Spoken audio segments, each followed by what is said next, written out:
All right, so a little bit about the program that Harrison helped us launch at Rice University. The Artist in Residence program is meant to further enhance Circle's collaboration with the presentation of the arts. Our goal is to represent the manner in which the arts serve as tools for and representations of critical thinking on pressing concerns, effective communication strategies for expressing those concerns, and platforms for engaging those concerns. Houston is a hub of important artistic work that speaks directly to some of the important concerns that define Circle, the Center for Engaged Research and Collaborative Learning. And we really couldn't have asked for a better experience with Harrison, our very first artist in residence. We were really fortunate to be able to host his project entitled Black Bodies in White Spaces, a performance ritual in February before COVID sent us off campus. So we sort of wanted to start by sharing a little clip, a little bit about that performance. Black Bodies in White Spaces, a Performance Ritual, was an evening event created by Harrison Guy through a body of research that he conducted on the history of Black bodies at Rice University. He choreographed this performance, which engaged a cappella singers, dancers, musicians, and video projection into an immersive event that took over the building. The mission of the Moody is to foster interdisciplinary conversation through the arts, with the idea of bringing people together in conversation around the impact of the colonial past and how that has brought us to the state we are today, and how artists might help us think differently about that history and about how we might move forward into the future.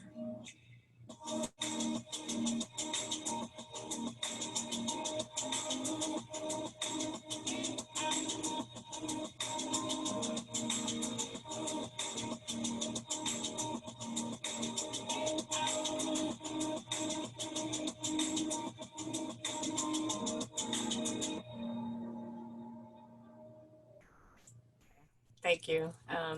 We're going to share a link so that you can actually watch the full version of the performance after the discussion. So I just want to ask a few questions of you, Harrison, about Black Bodies in White Spaces. Currently, there's much attention to the ways in which history of university is tied into slavery and racism in America. And we found over the years that Black Houston has a troubled relationship with Rice University. One of Circle's goals is to share resources and make the spaces of the university inviting to the community. It's our belief that community-led events and programs are a start in the healing relationship. And your performance ritual was such a healing event. Was that part of your goal? And what did you aim to achieve with that performance? Sure. So for me, healing was a part of that particular project.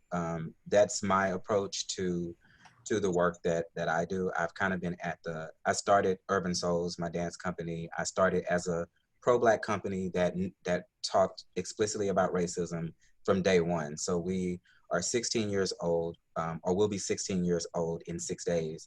And we started from day one. The very first piece I presented as Urban Souls was a piece about Black men and mass incarceration. So that was our debut. So that lets you know what type of company I wanted the company to be and what type of mindset I had with what type of art I wanted to do. But I come from like a family and a community that's very forgiving. I come from a place where grace is given, and we do a lot of restoration work. We don't throw people away. And so that's just my personal way that I navigate society. And so I brought that into my work. And so instead of talking about racism from a point that harms people, I have this principle in the way that I do all work, my community work and everything, which is do no harm. And so I think even in that work, I wanted to feel generative. I wanted to feel restorative. I wanted to feel graceful. And so healing is a big part of that. And I think it's an opportunity. I think we have an opportunity to help with healing that people often miss. And so because of my spirituality and because of the way I was brought up, it just makes sense that healing is a part of the work that I do, no matter how difficult or how much tension is within the topic. I really approach it from a healing perspective. That's not to say that my work heals people, but that is a goal kind of mine, is that people are thinking about what can happen next and how can we uncover healing. And so that was a big part of this, project. I wanted it. That's why I chose a ritual as kind of the foundation, of the work is because I really wanted people to come into it knowing that something is supposed to be felt here, something is supposed to happen here. And so as opposed to just performing in the beautiful spaces in a beautiful exhibit, I really wanted to use a ritual form because I think it got people, no matter what their spiritual beliefs are, it got people in the mindset of what I wanted the energy to be. And it certainly was absolutely that. And so in the very beginning, when we're outside, the poet, she pours water into the ground and talks about the dirt being very, very hard at Rice. And that's metaphorically, I mean, that's dirt is hard everywhere in this form, and that the water was to loosen the ground for the night. And so pouring of the libations is an African ritual that invites the ancestors in and asks for permission to move forward. So we wanted to start like that. And so how powerful is it to do something like that on the campus of Rice in front of the Moody Center? And so I think it very early on, it let people know this is a safe space. This is a space that is sacred. This is a space that is elevated for this moment. And it's not just about seeing art, but it is about feeling something that will hopefully inspire you to do something. So healing was a very big part of my decision-making in the entire project. You definitely could feel all that at the event. You felt the ancestors, you felt them? Absolutely. So the performance was engagement with the Moody Center for the Arts exhibit, Radical Revisionist Contemporary African Artists Confronting Past and Present. It was a unique experience, as you mentioned, as both the audience and the performers moved through the entire exhibit space. What was your process to engage the art and the exhibit space? So I have this really, I don't know if it's bad or good yet. I'm still deciding as an artist, but if I'm gonna go to somewhere that's not necessarily a proscenium stage, I like to overwhelm and take over the space. I'll see a corner and say, something can happen over there in that corner. I'll see, as the audience walks in, there's a tree over there. We can do something under that tree. I really like to overwhelm the space as much as I can. And so when I saw the exhibit, first of all, the exhibit was so amazing that you really didn't need to do a lot with that exhibit. I mean, there's just these beautiful Black imagery all throughout the space. It was colorful. It was, so far I've seen a lot of art in Houston, and it ranks very high among the exhibits that I've seen. And so it was just very well done. And so it inspired me in a way that said, there are no limits here. There really are no limits here. And so that's probably not the best thing to tell me, because I already think that. But I felt I had permission to dance anywhere and to have the choir anywhere. And so it was really, really important for me that we overwhelmed the space. And so dancing on that balcony where the choir was, as you saw, through that exhibit, a lot of times people are very careful about art, and they're like, you can dance, but don't go near the art. And you're like, well, why am I here? I might as well do this on the stage, right? And so this was an opportunity where that was not the requirement. That was not the notion of what we could or could not do. It really was, of course, we already know that we want to protect the art, right? We just know that as common sense. And so it was, don't let that be something that hangs over your head. And so yeah, I just felt like if it's going to be Black bodies in white spaces, we can't come in here and then limit ourselves. We are saying these Black bodies get to be everywhere, all over this space. And that must be like I said, from outside when people walked up all the way to the end. We touched every part of that building. And so that was just me kind of finding a way to say that we belong in this space, which was a big, when I talked to the students, because students were involved in this project too. When I talked to the students at Rice, as I listened to some of the common themes, it was belonging. It was a sense of belonging. And I know this, it's a stretch as you think about like dance and art, and maybe you're not expecting that, but really the common thread was wanting to feel a sense of belonging. I would say that the belonging piece rang more to me than the racial piece, honestly, in talking to the Black students. You just kept hearing this sense of belonging. Not always negative though. Even in them talking about they found their sense of belonging, they created community in these little places, belonging kept coming up. And I was like, okay, we belong here. And so we're gonna move, we're gonna have somebody touch every single part of this space. Yeah, it was really inclusive. I've never been part of a performance where as the audience, I got to move around with the performers. So that was really unique. Yeah, unique is a very good word. I like to say interesting, because everyone does not like that. That is not everyone's preferred method for seeing a performance, which I completely understand. I don't do that, all the time. But I will say it's fun to me to have the audience move. I think I'm being a little selfish when I create works like that. This is like the third work I've done like that. I'm being a little selfish because that's how I like to take in art. I love, I like to see everything there. And so I do understand that it doesn't work all the time, but it definitely worked for this one. It did. So you mentioned the students. You had students from both Rice and TSU working together on this to do both the planning and the participating. Mhm. So why was that important, and what was your experience working with those students? That is such a good question. I would say of all the things that happened in this performance, the collaboration between the Rice students and the TSU students is probably the one that warms my heart the most. There's a very annoying argument about PWIs and HBCUs, and I went to an HBCU. There's a very annoying conversation about what type of Black person goes to a PWI instead of an HBCU, and that decision to do that. And it's so annoying to me that I wanted to do. I kind of got into it on Twitter with someone from Texas Southern before about this, and it wasn't about Rice specifically, but we had this back and forth about this conversation and how annoyed I was. And so I just wanted to do a little small part of basically saying what I was saying in the argument with this person through the art. And so I wanted to show that, these students can work together. They're the same.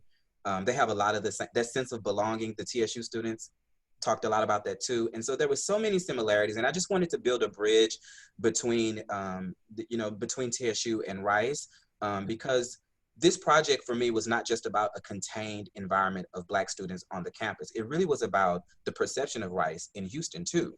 And I feel like, I could do just my little small part to say, yes, I gave voice and did some really powerful things for the students at Rice, but also I wanted to speak to the perception. And when you say that Rice is doing, some work, and it was very clear around the yearbook fiasco that was happening with a lot of PWIs, Rice was doing some work around that. And I read a letter, I think, from the president I thought was really phenomenal. And just getting an African-American studies department, I think it was, there's things clearly happening, but it's kind of self-contained. People, we need to do more to change the perception of things. So people know that the work is happening, and it's not impossible for diversity and inclusion and equity to happen in places. We got to tout when those things are happening. So that bridge between those two universities was very, very important to me, and it was very intentional to use an HBCU and to do this at a PWI. Mm-hmm. Great. And so how will these themes carry out in your future work? I would say this was just a really moving experience for me. I would say, something that just stayed with me, honestly, was in talking with the students at Rice, we talked about their experience as Black students at Rice, and some of the same, as Black people, you hear the same thing over and over and over in terms of microaggressions. It's the same, it's the same script, different cast, depending on where you go. But something that one of the students said to me, I had not thought of in a way, and it was a young man who said that he loves fashion, and he complimented me on my fashion, and he loves fashion. And he said, the whole time I've been here at Rice, I don't really do fashion, but I love fashion. And he said, so I wear Rice paraphernalia every day. I wear a Rice sweatshirt, t-shirt, Rice. And he said, I do that so that I can look like I belong. I do that in an attempt to to hope that the microaggressions won't happen. I do that so the looks won't happen. So I wear like Rice things just to make myself look like I belong here. And there were some other stories about, looking like you don't belong and things like that, especially based on the size of a Black man and things like that. We had some really great conversations, but I hadn't thought of that. That was one of the ones that just stood out to me, that I don't know, it touched me in a way that I thought, things happen sometimes when you're creating work that you just know you will carry with you for a long time. And I just think that, because what he was saying to me is we connect on this fashion level, and I don't get to do that. I'm in a place where I don't get to do that. And I just had never thought about it. So, just his spirit and his energy, I just want to give just a nod to, because it just stays kind of in my spirit.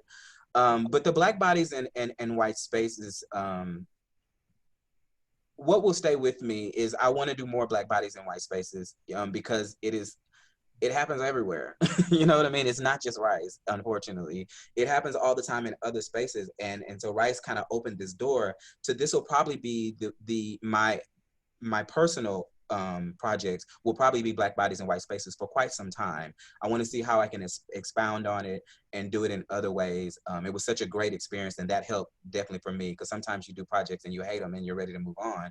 But I'm not quite done with this yet. And so I'm ready to do this as long as I can to do some of this work. I just think that the response to it, I mean, the way those students felt at the end of the night. I mean, these students came, they were vulnerable, they created the text, they researched, we found 2,500 names of Rice students, Rice staff, and we said those names throughout that night. It was a very heavy experience for these students, you know, and they just didn't want it to end.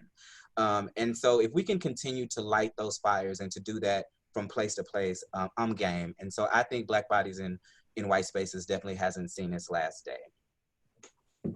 Thank you. I'm glad to hear that. So I'll turn it back over to Cherry and Laura. Thank you. Thank you. In order for us to know more about Harrison and what is going on at this moment, so we are going to ask him several questions to stimulate our feelings, to stimulate our emotions. And the first question that I will ask him, knowing full well that oppression, historically, out of oppression have come great art. And I want to frame it that even the lynching museum in Montgomery, Alabama, of being able to see markers in an art form of over 4,000 Black bodies lynched in this country. There's another art form that for me is very horrible, hard to watch. But I know very well that how Black people, little Black children were depicted on postcards in an art form where they were always by a river, looking like little furry animals, and alligators chasing them. And this wasn't just for little children, but adults, alligator bait. And I've seen many of those, which is so-called art form, which is very, very, very ripping to the soul. And I'm really, really sure because of the moment we're in now, there will be a lot of art that will come out of everything that we have been through since the lynching of George Floyd. And with that said, my question to you, Harris, is what do you make of this current moment we are in? Thank you for that. And thank you for you really contextualizing that. What I really love is that you remind us that racism is really, really deadly. Because this is trending right now, and sometimes it can feel like a hot topic, right? And so it's just those reminders of the weight of this. I love that you called it a disease early on, and I love that you mentioned lynching, even though these are terrible things that we don't like to be reminded of. It's necessary so that we understand just how important this work is. So in this moment for me, you hear sometimes people say life, liberty, and justice. And you know that there are people who hear that, they feel it in their body. They feel so connected to that. They feel like they have access to that, and it's really, really possible. But I feel as Black people, we're still on life. You know, we're still at the beginning. And that is why this is called Black Lives Matter. We're still at life. Liberty and justice still for us seems very far away. And so I think that is the way I can contextualize this moment for me, both as a Black man and as an artist. And when you think about this Black Lives Matter moment, you really think about the fact that, you know, people have come to this moment at very different times. You know, some people may have become awakened with Trayvon Martin or back in 2012, or with Mike Brown, or for some people it may have been Sandra Bland. And then some people just became awakened with George Floyd, you know, and this is, you know, kind of recent. And so when you think about the fact that some people started within this 6 years that we've been watching this happen online, and you think about the fact that there are some people who have been doing this all their lives, or have been aware of this all their lives. There's a big gap in between that. So I just want us to think about how difficult it is to have these conversations, because some people are starting the story with George Floyd and some people are starting the story with Emmett Till. And so to sit down with two people who have starting this story in those two different places takes some time to fill that gap. So I think this moment gives us a time to get caught up. It gives us a moment where we're all in the same place and understanding what has happened and where we want to go. Also, this moment reminds me that art is not excluded from racism. And that's why I think this talk is so important. I'm glad that it's popular. So many people are here today and want to talk about it. The last time we did this, we had a big number and people followed up afterwards to ask me more questions, which I'm glad to do. And that makes me excited because this is my field, right? And it makes me very excited because this is a conversation we don't like to have in the arts. Art is known as something that's feel good. It's where we go to escape. When you are tired of seeing the internet argue about race, you can go see a play that's going to take you into this magical place. And so art and music, oh my goodness, music can just put you in a mood that is just might not even feel real sometimes. And so because art has that ability, artists and the art world, sometimes we don't like tension. We don't want to talk about that. Now, certainly there are people who create art that's about these things, right? I'm one of them. But as a field, I would say when I come out of Urban Souls and go into a more general dance environment or a general art environment, the conversation is not the same. It's just not. And so I think about like at Stages Theater, which is an incredible theater, who has a beautiful space. They have this quote on the wall that says, "We sit together in the dark to know how to love each other in the light." And it's plastered on the wall. And that just gives you a little bit about that's who we think we are as art people and creative people. I agree with that. And I love that quote. It's absolutely right. And so because of that, we wear that as a badge, right? And that makes this conversation really, really difficult. We see these kind of, things about pronouns and all these inequities. We see them as things over there in the art world a lot of times. And so, today is really about reminding us that racism happens everywhere. Where there are people possible, anti-Blackness and racism is possible, no matter where the space, and especially in art. And so you'll learn more about that, with my specific stories later. And then this moment, I think, is asking, what are Black people asking for? What do y'all want? That's the question. How can we give you what you want? What do you want? And and the bad news about that question is that we're not all asking for the same thing. I mean, in a very broad way, we're asking for equity, yes. We're asking for respect, but as we get into the details of how this shows up in our personhood, how this shows up in our organizations, we're not all asking for the same thing. And if you learn nothing else today, I want you to learn that Black people are very different. We are all different. And today you are going to hear my perspective, which is very, very different. And so you should allow space for diversity. Is thought of when you can check off the box of multi-racist, but you got to think about checking off boxes within races too. There are Black people who absolutely disagree with the way that I do work and think that it's too palatable and I'm too nice. They're not interested in no grace. They are angry and they have a lot of rage. And we have to give space for those people too, because absolutely, you should be mad as hell. You have the right to be angry, and we have to give space for all those perspectives. And so just be reminded that we're not all asking for the same thing. Some people might want access to a traditionally white space. Some people might want leadership in a traditionally white space. Some people might want resources to do all Black space. They don't want to be included in those spaces. And so we're all asking for different things. And then I think about this moment, I think in all movements, you have a portal moment, right? I call it a portal moment. I think we're going through a portal that is heightened. I think this is where the rubber meets the road. I think this is where we decide, what am I going to do?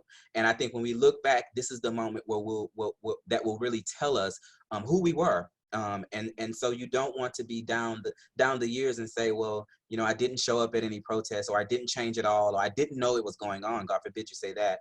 But this is a portal moment that we're going through. And so it's going to give us the opportunity for change. It's going to give us the opportunity for growth. And that's what I love about this moment.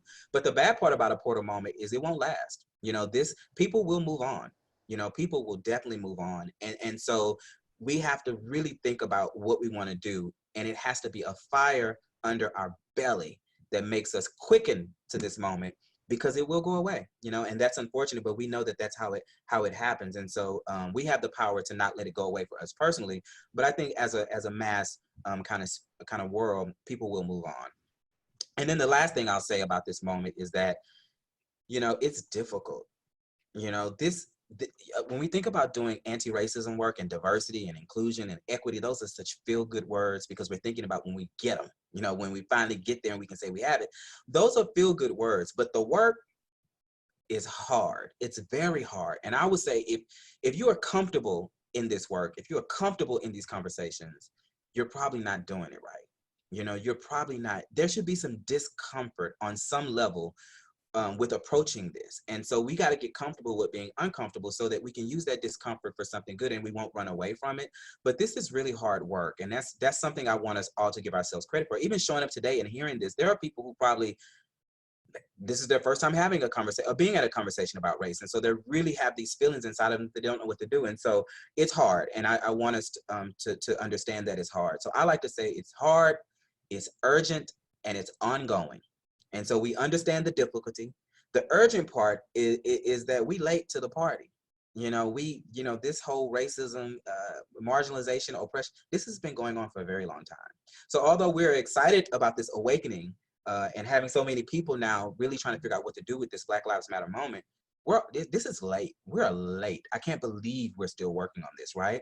And so I have this pet peeve as a choreographer and as a dance teacher that when dancers show up late to rehearsal and they stroll in with a Starbucks, and you know that they're probably late because they went to Starbucks, and they just stroll in and we're already sweating and we've already gotten moving, and they're just slowly putting their bags down, slowly getting to the dance floor, and you're just like, what are you doing? You know, we ready, we have been moving, and it's so disrespectful, right? And it's just one of my pet peeves. But I feel like that with this work too. You know, it's urgent. We got to get to work, so you need to hurry to this moment, and then it's ongoing, and that's bad news. You got to ask yourself, what kind of stamina do you have? This is something that we will be, once you're in it and now you know, and you decide to do this work, it's not quick. There are no quick fixes for this. And so just have your stamina and think about the fact that you will have to do this for a long time. And so it's really important. That's why self-care and taking breaks and taking naps, things like that, are so important for people that do this work, because you're going to be in this for the long haul. You know, you're really going to be this. And so I just like to tell people those three things. This is difficult, it is urgent, and it's ongoing. And those are some of the ways that I kind of contextualize this moment. Thank you for that, Harrison. I was thinking of when Jefferson comes on stage in Hamilton, says, well, what did I miss? So we saw a little clip of your current work, but will you tell us about your artistic journey? Oh, sure, certainly. So my artistic journey, for me, I like to start as a child, because that's where it started for me. I grew up in a family who loved to see me dance. They loved to see me do creative things. And so I was allowed to be a very feminine, flamboyant person, flying around in all kinds of costumes and all kinds of things. I was given the space to be free. And so that really helped me with creativity. So that is the start for me. I start my story there. From there, I went to a very Black church that was very creative. We did everything from choreographed choir processionals to big extravagant Christmas programs, big extravagant Black history programs, Juneteenth programs. We had, a parade of salads where we tried to figure out who can make the most creative salad. We had parades of hats where the women wore those hats. So I was around a lot of Blackness and a lot of creativity from a very early age. My street alone, the lady directly across the street from me, Miss Ellis, played the piano and taught piano lessons. The lady next door to me to the right, she did crafting. And so she made us do all kinds of bead work, and she made us do all kinds of scrapbooking. And she always told us, always keep a box of stationery because you never know if you're gonna have to write the president. And to this day, I keep stationery because I don't know if I'm gonna have to write the president, right? And so to the left of me, we had a daycare that was built on creativity, always put on these shows. And then 2 houses down, we had a pastry chef who taught us how to bake. And so I grew up in a lot of creativity around me, and a community and a family that just really supported that. So I start the story there. From there, I went to Prairie View A&M University, which is where I really found dance and fell in love with dance and knew that that's what I was born to do. Could not ask for a better thing to be given to me on a university campus. Is my purpose. I found out why I was born at Prairie View. Prairie View introduced me to the Alvin Ailey School, went to the Alvin Ailey School, had a wonderful time there in New York, did not like New York at all. So it is a place that I go back to often, but I knew that I did not want to call it home. So after I felt trained up, came back to Houston, danced with a company called Exclamation Dance Company. I was a founding member of that company. Also was a founding member of a company called Darrell Martin's Dance Fusion, just two local contemporary and modern dance companies. However, my ego told me that I needed to have my own company. There were stories I wanted to tell, and even both of these men were Black men, but they were not telling Black stories the way I wanted to tell them.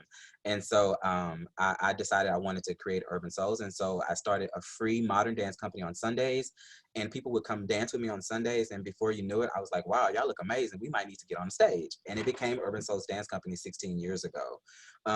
From having a dance company and just performing, I decided we wanted to be a nonprofit. So I created a nonprofit board from scratch. I believe my very first board president, Carolyn, is on here with us today, found the right people, and the universe just really blessed me with the right people, from dancers to partners. Walter Hull, who's my partner in this journey. The universe just blessed me with a lot of great people. And so Urban Souls, we've been around 16 years. We did the nonprofit thing.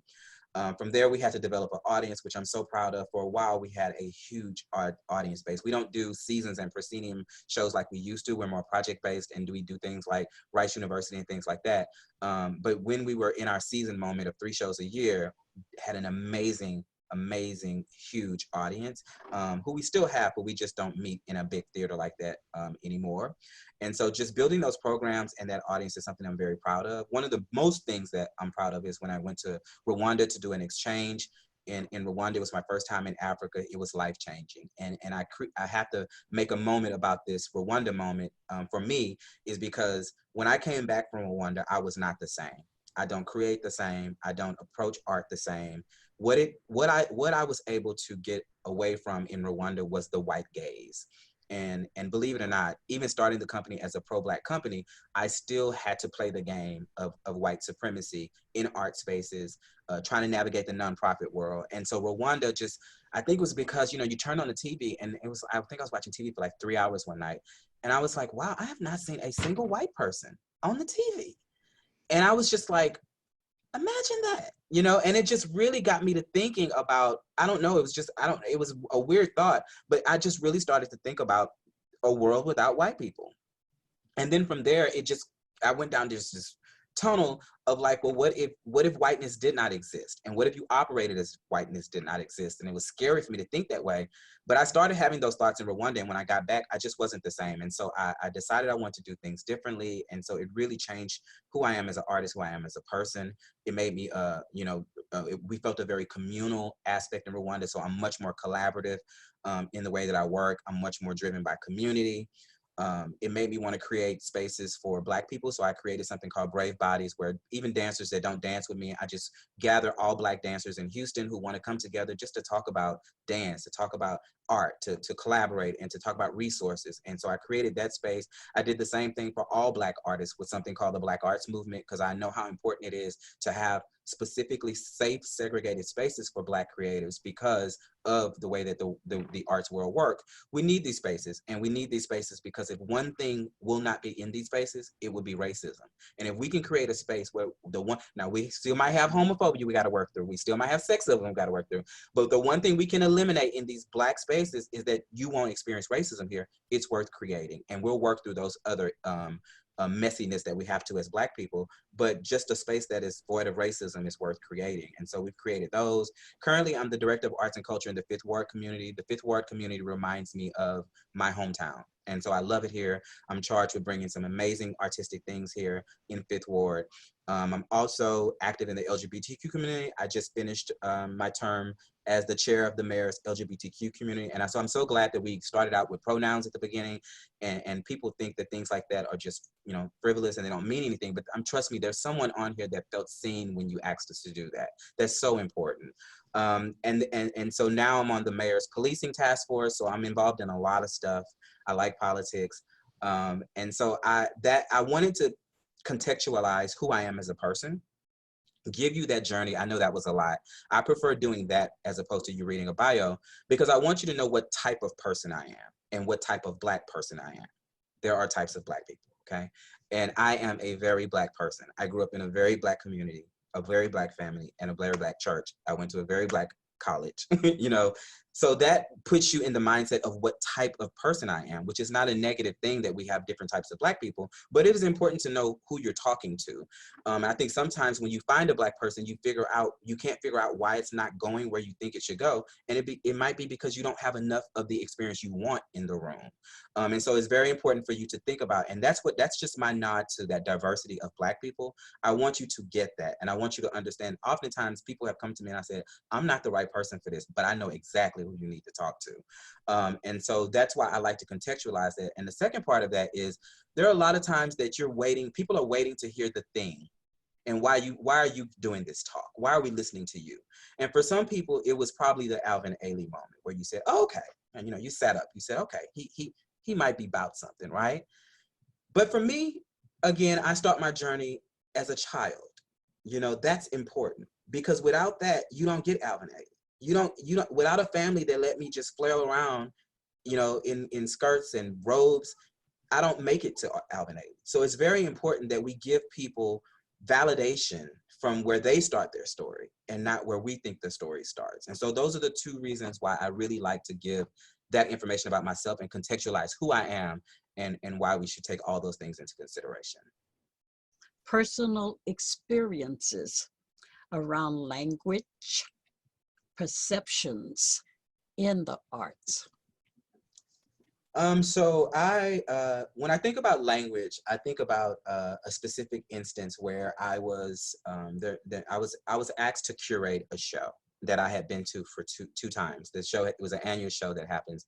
I was asked to curate the show, and the show is, and for my personal experiences, I don't like to use, names. You can pretty much figure out these things if you can. There's no way for me to get around that. But I don't want this to be about those places. I really want it to be about what happened.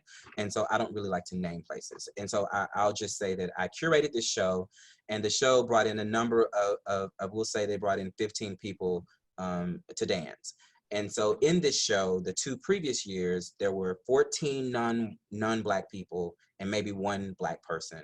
The first year, and then the next year maybe there were 13 non-Black people and there were 2 Black people. And then the year that I was brought in, I said I want to do 15 Black people. I want 15 Black people to do this. And so the comment that I got was like, oh, so you want to do a Black show?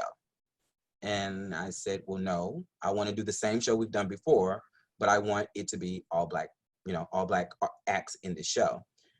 And so what was really interesting in that moment, and what I was able to teach the person I was talking to, is that when things are predominantly white, and if you have, even if it's all white, we think that they are for everybody. We think that this is something everyone wants to see. But when something is all Black people, we think it is just for Black people. Which was really a great aha moment for this person, because of course they didn't think that that's what they were thinking. But that perception that only Black people can get your work, only Black people are welcome to your work, only Black people, are the people you're speaking about.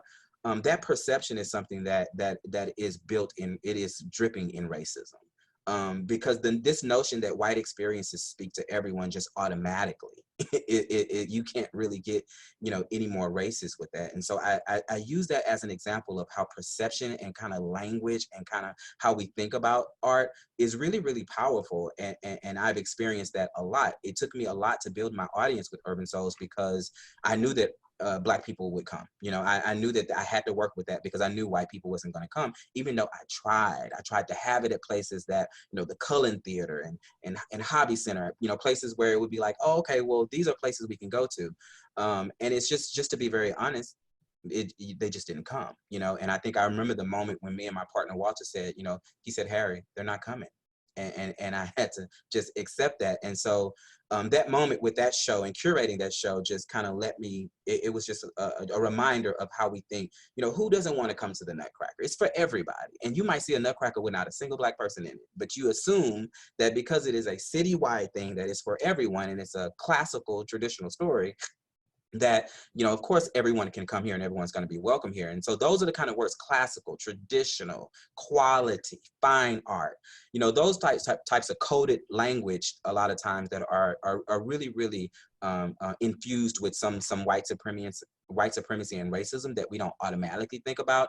I also think about things like galas. You know, I think about, you know, talk a little bit about a gala that is a nostalgic driven gala, and so it's about, you know, it's about a carnival that happened in the 1800s. And so if you can think about being in a space that's celebrating something in the 1800s, as a Black person, I'm automatically going to think about, what were the Black people doing right now? Like, that's just how I think, right? And so you might have other Black people that will be there, that while you're celebrating this, you're celebrating something that was incredibly racist and incredibly exclusionary, even though it's your gala in 2020, you know? And so you have to start to think about things like that. What message is this sending?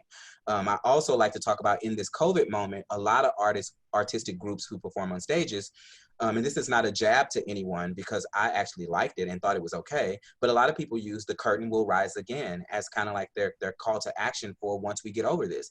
And there were some people who thought that that sounded a lot like "The South Will Rise Again." They were highly offended by that, and I can understand that. Although it didn't come to me that way at first, and I thought it was kind of catchy and cute.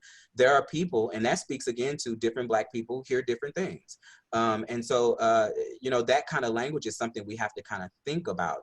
I remember distinctly, and I think I was in 3rd grade, a teacher asked me, or she asked the class, if you can go back to any time, you know, in the world, where would you go? And you have to know what type of 3rd grader I was. But in that question, if I can go back in any time in the world, where would I go? And so I asked, well, am I going back as me or am I going back as you? Because if I'm going back, you know, those are two different journeys. Those are two very different things. So, and she was just like, Harry, you know, she's like, I never thought about it that way. Imagine that, a teacher learning from a 3rd grader. But yeah, you know, when you think about nostalgia and history, as a white person, you probably think any year you could take, you know, any year you go back to. But for me, I have to kind of navigate it a little differently, and really think about, you know, where I'm going back to.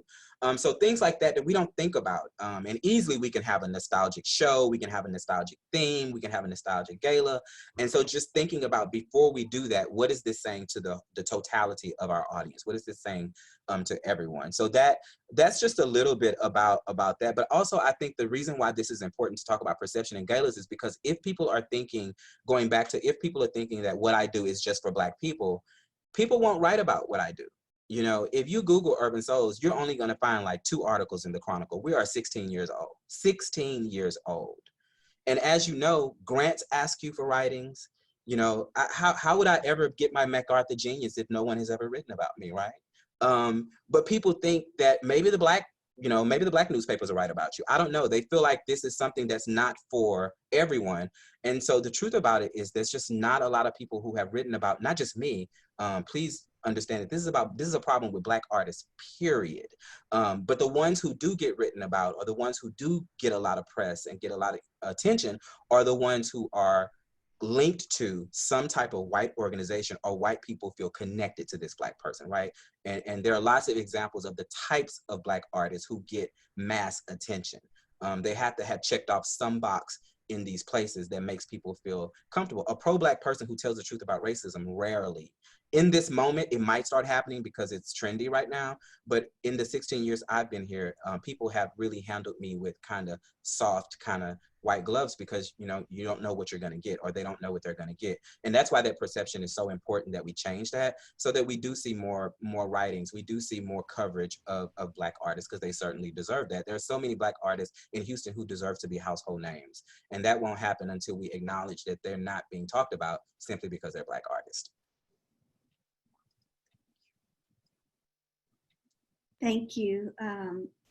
Not very many people read our blog, but we wrote about you right after Black Bodies in White Spaces. In fact, I think the person who wrote it is on this call. Oh, that's my 3rd one. All right, thank you. Have you encountered actual, like, outright avoidance or denial of the topic of racism in the arts? Oh, for sure. I mean, so many times. Like I was saying earlier, it's so much easier just to act like it doesn't exist, or to say I don't see color, which is everyone should know by now that that's a big no-no. I want you to see color. I want you to see all the colors. So we don't want people to be colorblind. But that is an approach that people think is their intention is good, right?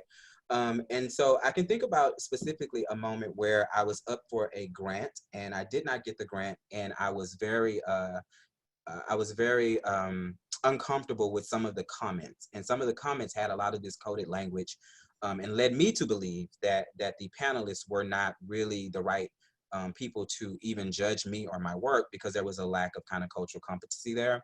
And so I really think about this moment where I went in, I asked if I can come talk to the person who was in charge of grants, went in to talk to them and really explain to them the comments that were off, why I felt that they were kind of racist in some type of nature.